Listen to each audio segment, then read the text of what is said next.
Nous allons partager avec vous le témoignage de ce que le Seigneur a fait dans notre vie. Les grandes choses que le Seigneur a fait dans notre vie, je sais que ça sera une bénédiction pour tous. Premièrement, j'aimerais partager avec vous comment nous sommes devenus chrétiens. Voilà, la sœur qui vous parle, je suis née dans une famille catholique. Mes parents étaient des catholiques, on a grandi dans cette atmosphère catholique jusqu'à ce que, quand le ministère Full Gospel est arrivé au Congo central où je vivais, et je vis toujours, mes parents ont reçu Christ dans leur vie comme Seigneur et Sauveur, et après notre maman nous a montré le chemin. C'est comme cela que j'ai reçu Christ comme Seigneur et Sauveur. On a grandi, on a été affermis aussi dans les renouvellements, ainsi de suite. C'est par le mariage qu'on a quitté l'église catholique pour aller dans l'église pentecôtiste. Et c'est là que nous œuvrons par la grâce de Dieu. Voilà, en dehors de ça, je suis artiste et musicien. Si vous voulez, vous pouvez vérifier dans YouTube, il y a la musique de la sœur Rose Nfuma. Cliquez rosenfuma.w. Vous verrez, il y a la musique de la sœur Rose. Ce qui m'a amené ici, c'est des grandes choses, des grandes révélations que le Seigneur m'a fait part. C'est pour cela qu'on est là pour les partager. Tout a commencé en 2018. On a œuvré, j'ai commencé avec la musique très tôt, quand j'étais encore un enfant, vraiment vers 1998, 99, on était déjà dans la musique, dans l'église, et on évoluait. Donc je peux dire, j'ai servi depuis qu'on a été enfant. J'ai vraiment servi le Seigneur et je me suffisais de ça. Je me voyais vraiment servant de l'Éternel parce que on a eu même dans ma ville natale à Boma, il y a eu des concerts, on a partagé, on a chanté, il y a eu des activités où on nous invitait pour prêcher la parole de Dieu. Dans mon église, j'étais considéré comme maman pasteur puisque mon mari est pasteur. Donc on a servi l'Éternel pendant un bon moment. Mais à partir, vous nous excusez pour le bruit, à partir de 2018, là je n'étais plus au pays, j'avais fait un tour de l'autre côté en Angola. C'est là que j'avais reçu le message. Mon mari était allé avant. En 2013, il était déjà en Angola. Moi, je suis resté pour les études universitaires. Et par la suite, je l'ai rejoint en 2015. Mais en 2018, le Seigneur avait commencé à me parler. Juste au départ, il me disait qu'on devait purifier notre couple. On devait purifier notre couple. C'est-à-dire, le temps qu'on a passé, chacun de son côté. Moi, j'étais resté au pays, en RDC. Mon mari était en Angola. Donc, il fallait purifier le couple. On devait se parler, moi et mon mari, d'enlever s'il y avait des secrets, s'il y avait des choses qui ont été faites, tout devait sortir de nous. C'était turbulent, c'était compliqué. Ah, ce n'était pas facile du tout. Hein, oh Loba, pour dire ce que vous avez fait, ou bien pour entendre ce que l'autre a fait, ce n'était pas une chose facile. Par la grâce de Dieu, le Seigneur nous avait fait grâce, on avait le temps de parler, moi et mon mari, nous nous sommes dit de vérité et nous avons sanctifié notre couple. Et c'est comme ça qu'on commençait à évoluer. Le Seigneur nous a fait grâce vraiment dans ce sens-là. Il y a eu des temps de blessures, il avait guéri les blessures et tout avait commencé. Et vers la fin de l'année 2018, si je ne me trompe pas, c'est là que le Seigneur va me donner le message de Jésus revient bientôt. Donc, il y a une chanson dans YouTube. Christ revient bientôt, réveille-toi, toi qui dors. Jésus-Christ revient bientôt, réveille-toi, toi qui dors. Père, l'huile de ta lampe, réveille-toi, toi qui dors. Père, s'il y a l'huile dans ta lampe, réveille-toi, toi qui dors.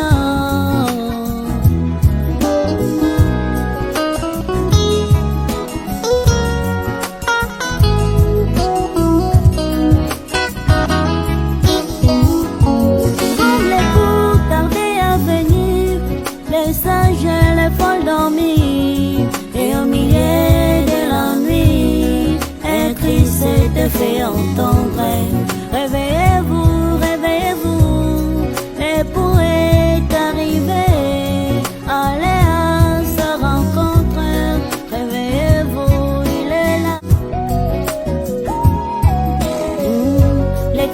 d'aujourd'hui n'éclairent plus. Ils vivent dans les ténèbres, pratiquant les œuvres de la chair. Ils vivent dans les péchés. Si les païens peuvent mentir, les chrétiens aussi peuvent mentir. Si le païen s'habille mal, les chrétiens aussi s'habillent mal. Confusion, mes bien-aimés, confusion, mes bien-aimés, confusion, confusion entre chrétiens et païens. Qui s'intitule aussi Jésus revient bientôt. J'étais en train d'aller à l'église et en plein chemin, j'ai eu la révélation, j'ai eu l'inspiration de la chanson. Et quand j'ai chanté, le Seigneur m'avait expliqué ce qu'il voulait. Il m'a dit clairement qu'il revenait bientôt, mais son peuple est dans la distraction. Il revient bientôt, mais il y a une confusion entre le païen et le méchant. Il ne voit pas quel genre d'enfant qu'il vient chercher parce qu'il y avait une confusion totale entre les chrétiens et les païens. Donc, m'avait dit de partager le message.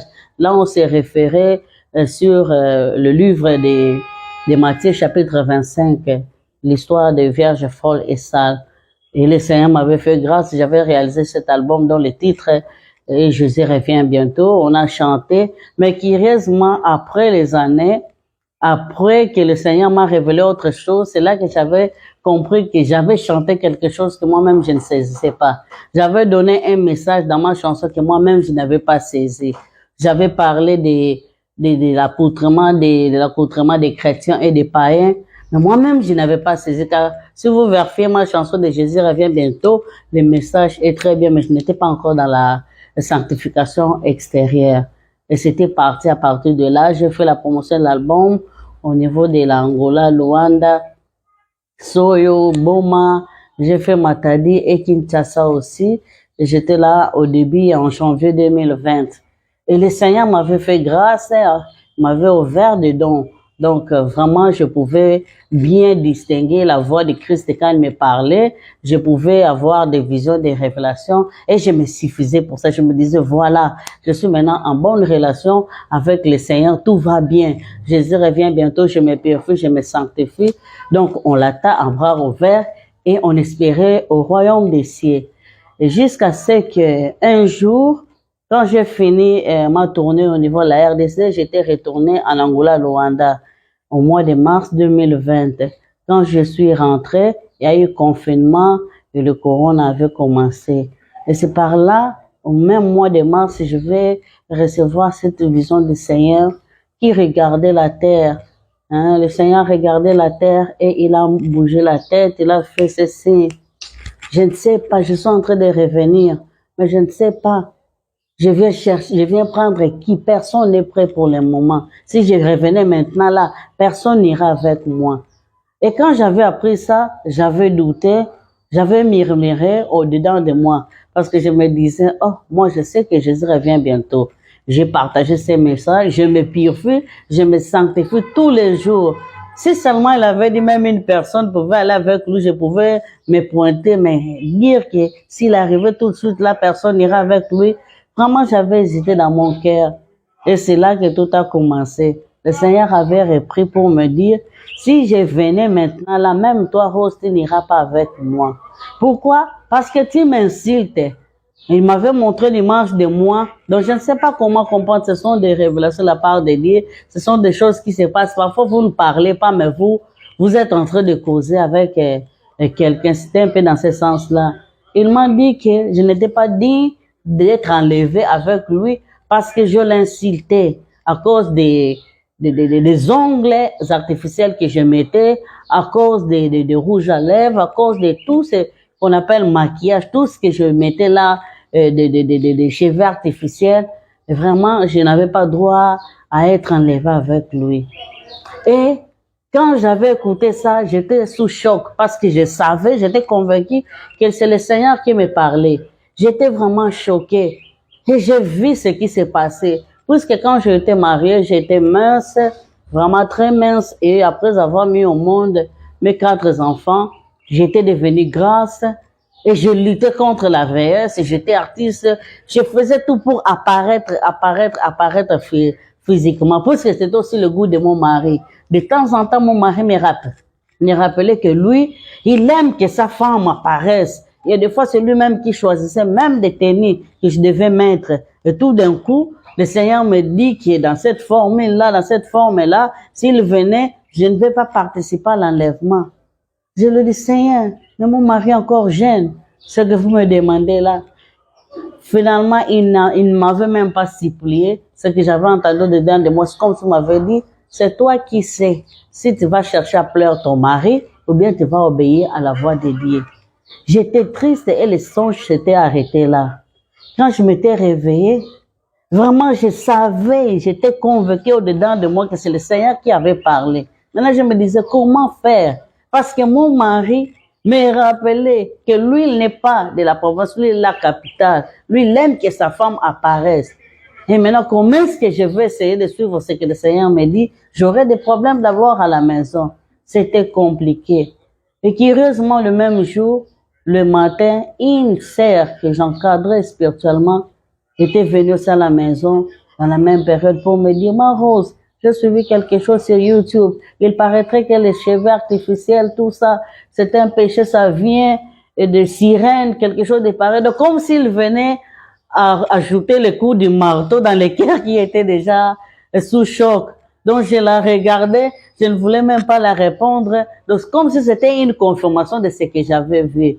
Et dans la même période, une autre sœur est venue me dire, ma sœur, j'ai eu un songe par rapport aux cheveux artificiels. Vraiment, je veux tout brûler, je veux tout faire. Or, c'était ma fille spirituelle. Moi-même qui avais reçu le message avant elle, je n'étais même pas capable, je n'étais même pas prête pour abandonner.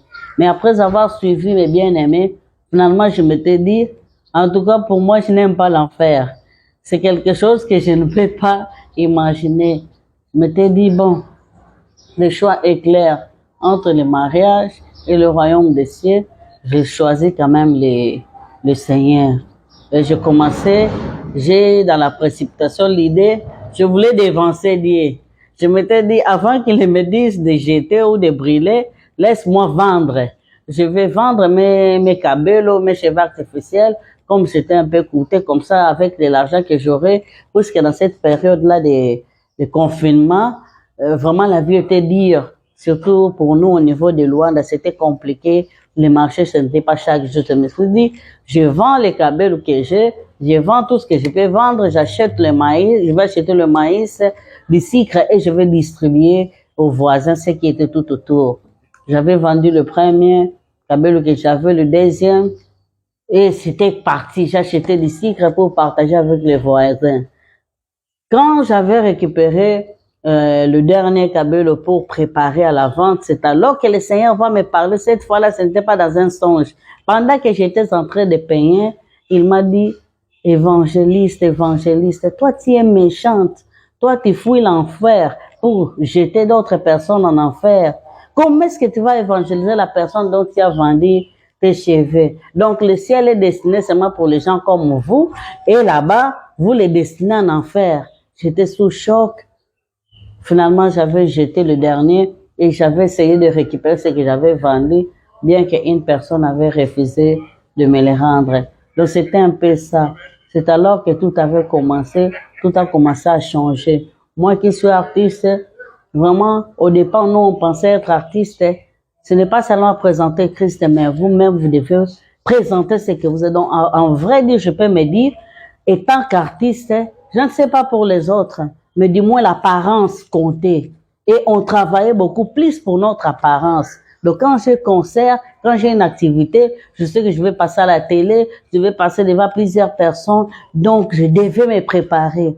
Préparer le vêtement, préparer tout pour apparaître. D'abord, c'est l'apparence extérieure qu'on préparait, plus que les spirituels, je peux le dire. Oui, bien sûr, on priait, mais c'était beaucoup plus l'extérieur. Et le Seigneur m'avait convaincu que ce n'était pas une bonne formule, une bonne chose à faire. Le plus important, c'était lui. Ce n'est pas notre personne, notre ego. Donc, c'était un peu dans ce sens-là. Et je voulais aussi soulever quelque chose avant que ceci n'arrive. Pendant que nous étions au Congo pour la promotion de l'album, c'est alors que le Seigneur m'avait fait part d'un message aussi très important pour ceux qui sont artistes, pour ceux qui vendent des CD, de la musique. Pendant que j'étais en Matadi, le Seigneur m'avait interpellé pour me dire qu'on ne vend pas l'évangile, qu'on ne vend pas l'évangile. Et j'avais fait peut-être dire, puisque j'étais sorti avec mon ingénieur, je devais prendre soin des gens qui m'accompagnaient dans la musique et supporter le voyage pour d'autres personnes, ce n'était pas quelque chose de facile. J'avais fait imprimer des CD, beaucoup de choses, j'avais beaucoup dépensé. Et finalement, je m'attendais à recevoir quelque chose par la vente des CD. Mais le Seigneur avait insisté de ne pas vendre les CD et qu'il n'était pas pour. On ne vend pas l'évangile. Je m'étais entêtée parce que la vente se faisait facilement. Mais là où je m'étais entêtée, c'était une église où ça promettait. D'ailleurs, le responsable de l'église, vu la marchandise qu'ils avaient, m'avait dit que ça, c'était insuffisant. Il fallait faire même le double. Vous pouvez encore graver d'autres CD parce que si les gens achètent et qu'il reste personne n'a acheté dans cette église, ceux qui ont pris par dette n'ont jamais payé jusqu'à aujourd'hui. Et c'est là que le Seigneur avait insisté pour me dire qu'on ne vend pas des CD. On ne vend pas. Et le reste de la marchandise que j'avais partagé partout, j'allais chanter, je donnais gratuitement, mais le Seigneur avait pourvu quand même à nos besoins de ce qui était nécessaire pour le voyage. On n'a manqué de rien. Donc, ça aussi, c'était un message de la part de l'Éternel. Et depuis lors, je ne vends plus. Quand je fais de la musique, c'est pour partager. Quand j'enregistre, c'est pour que les gens téléchargent. Ceux qui ont des flash disques, ils peuvent récupérer pour écouter de la musique. C'était de la part de l'Éternel et ce message-là que j'avais reçu. Alors quand on a commencé avec le dépouillement, c'était pas à pas. Ce n'était pas la sœur que vous voyez en face de vous, mais c'était pas à pas, petit à petit, petit à petit. C'était du jour au lendemain. Vous allez voir le Seigneur vous dire, parce que moi, tellement que je grossissais, j'aimais être en robe et collant. Hein, le robe qui se limite aux genoux avec le collant, et je me sentais un peu souple. Le Seigneur a refusé ce genre de tenue. Le Seigneur m'a dit qu'on s'habille décemment. Un enfant de Dieu s'habille décemment par rapport au livre de 1 Pierre 3:3. Le Seigneur avait insisté dans ce sens-là. On essayait un peu de se soumettre à ça. On essayait d'évoluer comme ça, bien que ce n'était pas facile au départ. Parce qu'au départ, mon mari aussi me combattait. Ça arrivait des moments qu'il me disent, même ça aussi c'est un péché. Ça aussi c'est mauvais. Finalement, donc c'était pas facile. Or, la femme, quand elle s'habille, quand elle se prépare, c'est pour être admirée par son mari. Mais maintenant, quand vous vous habillez et que le mari n'est plus d'accord, ce n'était pas quelque chose si facile. Mais le Seigneur m'avait fait grâce. J'avais fait une prière pour dire au Seigneur, si réellement c'est vous qui m'avez parlé, prenez soin de votre serviteur. Gloire à Dieu. En tout cas, je peux le dire pour le moment, celui qui veille, celui qui prêche ces messages, c'est mon mari. Il m'a accepté tel que je suis. Que le Seigneur soit loué pour cela. Petit à petit, on a abandonné le maquillage, on a abandonné les choses artificielles, on a abandonné l'habillement indécent et on évoluait. On évoluait de cette façon-là. Jusqu'à ce que, quand j'avais compris que malgré ces années-là que j'ai faites en priant et en servant l'Éternel, mais il y a eu quelque chose qui pouvait me faire un tel enlèvement sans que je ne le sache, j'avais dit en tout cas, il faudrait que je cherche l'Éternel. Parce que si j'étais morte dans cette situation-là, croyant que je suis en train de servir l'Éternel, croyant que tout va bien avec le Seigneur, mais or, lui aussi, le Seigneur tient compte même de l'apparence extérieure. Parce que très souvent chez nous, en tout cas du moins dans des communautés là où nous sommes passés, vraiment le Seigneur veille au cœur, il regarde le cœur. Vraiment on ne tient pas compte de l'extérieur, l'habillement, ces choses-là. On utilisait, et jamais j'ai été prêché plutôt dans ce sens-là. Et ça pouvait aussi être obstacle pour mon salut. Le Seigneur, quand il m'a fait part de ça, je m'étais dit, je dois chercher l'Éternel pour le demander encore s'il y a quelque chose qui manque. Parce que je craignais vraiment que quelque chose soit encore là qui pourra me faire rater l'enlèvement. J'avais demandé à mon mari, il m'avait accordé quand même quelques jours. Oui, j'étais entrée en prière. Je commençais à prier. Mon sujet principal était que le Seigneur me montre, hein, qu'il me montre s'il y a encore quelque chose en moi qui pourrait être obstacle pour moi de ne pas être enlevé, qu'il me le dise. C'était un peu ça.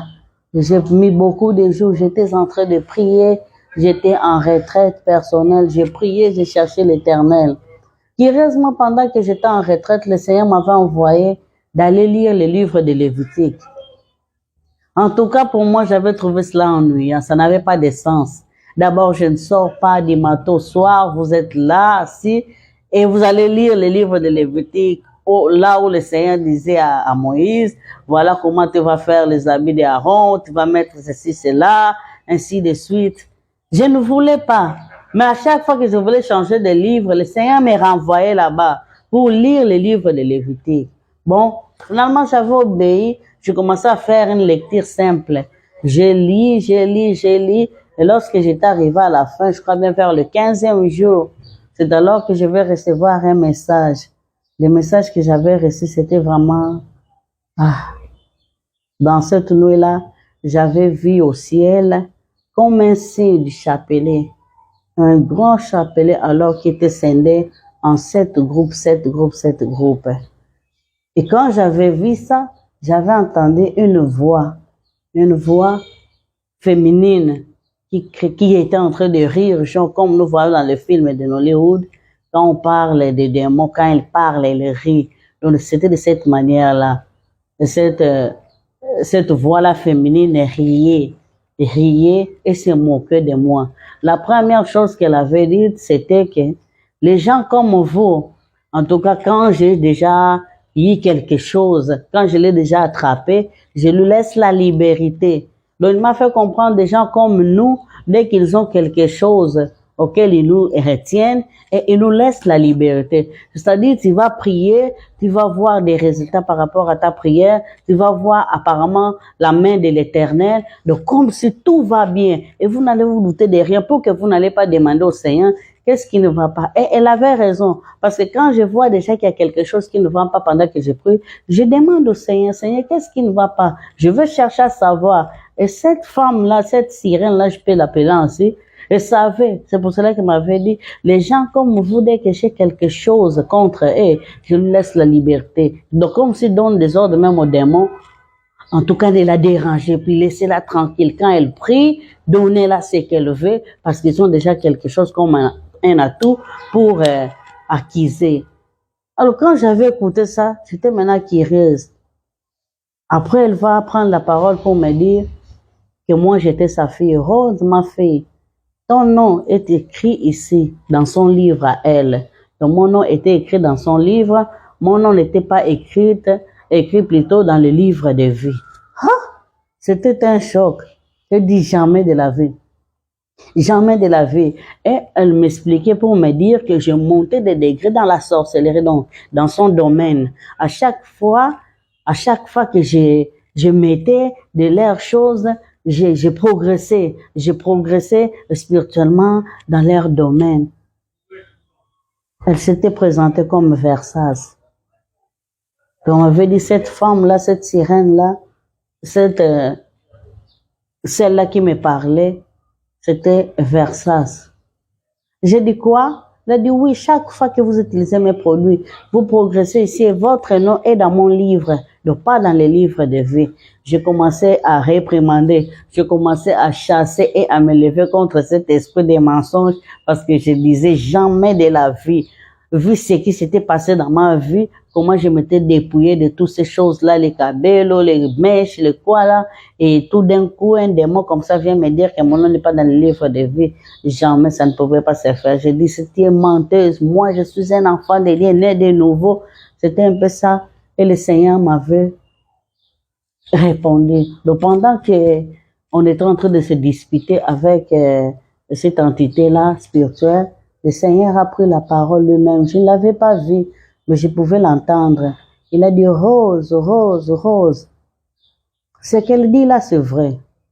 Ce qu'elle dit, c'est vrai. Votre nom n'est pas dans mon livre. Votre nom se trouve dans son livre. Je vous ai dit, soyez prudents comme les serpents. doux comme la colombe. Mais vous vivez dans ce monde comme si c'est votre monde. Vous devez être comme le brebis entouré de loups, mais vous vivez comme si le monde vous appartenait. Vous n'êtes pas prudent. Ce qu'il dit, c'est vrai. C'est vrai. Et puis le Seigneur commençait à m'expliquer. Il m'a fait référence au livre qu'il m'avait envoyé de lire, le livre de Lévitique, là où il expliquait à Moïse comment est-ce qu'il devait fabriquer le vêtement d'Aaron. Le Seigneur m'a dit, tu vois, de la même manière que moi, j'ai donné des ordres à Aaron pour faire les vêtements de mes serviteurs, de mes sacrificateurs, les diables copient les mêmes choses. Lui aussi, il a fait des vêtements pour ses serviteurs à lui. Et c'est comme ça que chacun est représenté à travers, donc à travers de l'habillement, on peut reconnaître qui sert qui. Le Seigneur m'a posé la question, si tu vois une personne qui est habillée en vert blanc avec le foulard et puis pieds nus, marchant pieds nus, est-ce que tu as besoin que cette personne-là te dise qu'il est kimbanguiste? Non. Juste par son apparence, par sa façon de s'habiller, vous saurez que celui-ci ou celle-là, c'est un kimbanguiste. Il m'a encore demandé, si tu vois quelqu'un habillé dans le veste-là et de médailles et de francs-maçons, moi je le sais, puisqu'on le voit même quand un président est des francs-maçons, ils mettent ce genre de choses-là. Le Seigneur m'a montré, ça m'a dit, si vous voyez quelqu'un habillé de cette manière, vous n'avez pas besoin qu'il ouvre la voie pour vous dire que moi je suis des francs-maçons. Et rien que par sa façon de s'habiller, vous saurez que celui-ci est du franc-maçon. Et c'était exactement ce qui se passe. Quand vous mettez des vêtements qui représentent une autre divinité, vous êtes serviteur de l'autre côté. J'étais vraiment sous choc. Parce que moi, je me disais, je m'habille décemment. Ma jupe passe les genoux, je ne sais pas, donc j'ai abandonné avec l'appareil extérieur. Mais maintenant, là, apprendre qu'en dehors de ça, même des représentations qui sont sur nos vêtements, vraiment, peuvent nous compliquer la vie, c'était trop. J'ai dit au Seigneur, mais comment saurons-nous que ça c'est pour qui? Ça c'est pour qui? C'est par là qu'on va me dire que cette sirène-là, cette entité-là qui s'était représentée comme Versace, c'est la mère de tous les griffes qui se trouvent dans le monde. Donc, c'est ici dans le monde qui sont séparés des maisons, ça. Mais tous ces griffes-là sont sous la mère Versace. Et que il y a des signes, même qu'on ne sait pas que ça leur appartient, mais ça leur appartient. Et si vous mettez cela, vous représentez leur divinité. Vous êtes serviteurs, vous êtes leur serviteurs. Je dis, mais dans ces cas, comment saurons-nous que ça, c'est pour eux, ça, ce n'est pas pour eux? La réponse que le Seigneur m'avait donnée, en tout cas, je ne parlais pas avec un ange. Celui qui parlait avec moi, c'était représenté comme Dieu lui-même. La réponse que le Seigneur m'avait dit, évitez les dessins dans vos vêtements. Évitez les dessins dans vos vêtements. Parce que vous pouvez vous dire ce n'est qu'une fleur, vous pouvez vous dire ce n'est que ceci, ça peut aussi représenter une divinité. Oui, j'étais là au centre de me poser la question, tout est sanctifié par la prière et par la parole. C'est vrai, c'est juste, mais le diable et les démons ne sont pas sanctifiés par la parole ni par la prière. Sinon, Satan serait purifié, sanctifié et pouvait hériter du royaume des cieux. Ça, c'est selon ce que le Seigneur m'avait dit. Le diable ne peut pas être sanctifié.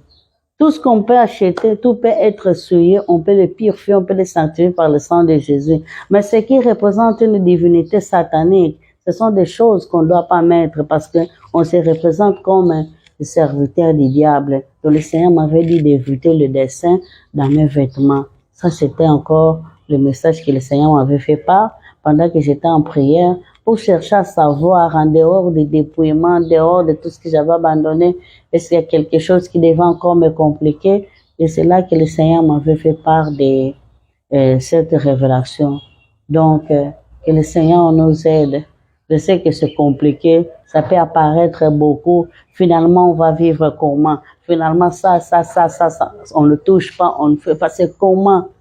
Mais le Seigneur m'avait dit, on doit être prudent comme le serpent et doux comme la colombe. L'image qu'on m'avait montrée, c'est comme dans un documentaire.